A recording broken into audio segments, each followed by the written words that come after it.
सबसे पहले आप सभी प्रेस के साथियों को मेरा नमस्कार है। मेरा नाम प्रोफेसर कुमार शांतनु है। मैं जन स्वराज पार्टी का प्रदेश युवा अध्यक्ष हूँ। आज पश्चिम चंपारण ज़िले में आना हुआ है मेरा, और आने का प्रयोजन जिला के युवाओं के साथ एक संवाद करना है। पूरे बिहार में मैं एक अभियान और एक आंदोलन लेके चला हूँ जिसका नाम है बिहार बदलाव युवा संकल्प।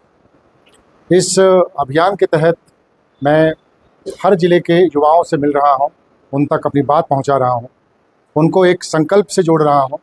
एक संकल्प, एक अच्छी राजनीतिक परंपरा शुरू करने की एक संकल्प दिलाने निकला हूं कि एक नई अच्छी राजनीतिक परिपाटी शुरू करना, जहां पर व्यक्तियों का चयन चुनाव में मुद्दों पर आधारित हो, शिक्षा और रोज़गार पर आधारित हो। पलायन को रोकने के लिए हम अच्छे व्यक्तियों का चुनाव करें, ना कि परिवारवाद, जाति या धर्म के नाम पर किसी व्यक्ति का चुनाव करें। तो इस मुहिम के तहत हम हर ज़िले में और वहाँ से उस ज़िले के विधानसभा और बूथ स्तर तक के युवाओं तक पहुँच रहे हैं। हर बूथ से हम 10 से 15 ऐसे युवाओं को इस संकल्प से जोड़ रहे हैं, और समाज को बदलने के लिए युवाओं की भूमिका को हम सबसे आगे लेके आना चाहते हैं। तो इसी प्रयोजन को लेकर मेरा आज यहाँ पर आगमन है।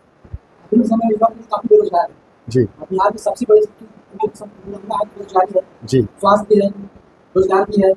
आज के समय में देखा है तो लोग प्लान कर रहे हैं जी। क्या जन स्वास्थ्य की सरकार आ रही है बिहार में, युवाओं को रोजगार देने में नहीं?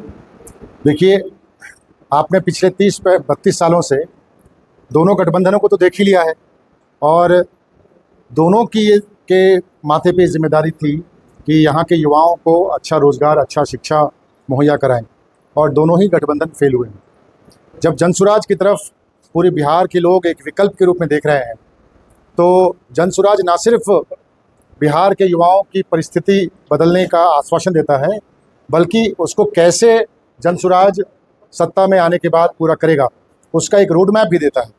जब हम बात करते हैं युवाओं को का पलायन रोकने की, तो हम सिर्फ सरकारी नौकरियों के भरोसे युवाओं का पलायन रोकने की बात नहीं करते। हम बात करते हैं कि बिहार में रोज़गार की भी व्यवस्था की जाए। बड़े रोज़गार हों और छोटे रोज़गार तो हों, ताकि 10 से 15 हज़ार रुपये की नौकरी के लिए कोई मजबूरी में बिहार छोड़ के किसी और राज्य में ना जाए। उसके लिए यहाँ पर उनको छोटे पूंजियों की व्यवस्था करना, यहाँ की बैंकिंग सिस्टम को सुधारना, ताकि ज़्यादा लोन और छोटे लोन हमारे युवाओं को मिल सके, इस ओर कदम बढ़ाना। युवाओं के शिक्षा को मजबूत करना। स्कूल में खिचड़ी मिल रहा है, कॉलेज में डिग्री मिल रहा है, लेकिन उस डिग्री का कोई इस्तेमाल नहीं है। जो शिक्षा हम आपको कॉलेज से दिला रहे हैं अभी की सरकार के द्वारा, उससे कोई भी युवा रोज़गार नहीं पा सकता है। 3 साल का डिग्री 5 साल में पूरा करने के बाद फिर से वो 2 साल की तैयारी करता है बैंकिंग और पीओ के लिए। तो हम अपनी शिक्षा व्यवस्था को ही दुरुस्त करें, ताकि जब वो स्नातक या पोस्ट ग्रेजुएशन का अपना पढ़ाई पूरा करे, तो उसी दौरान उसकी शिक्षा इतनी मजबूत हो कि वो रोज़गार के लायक बने।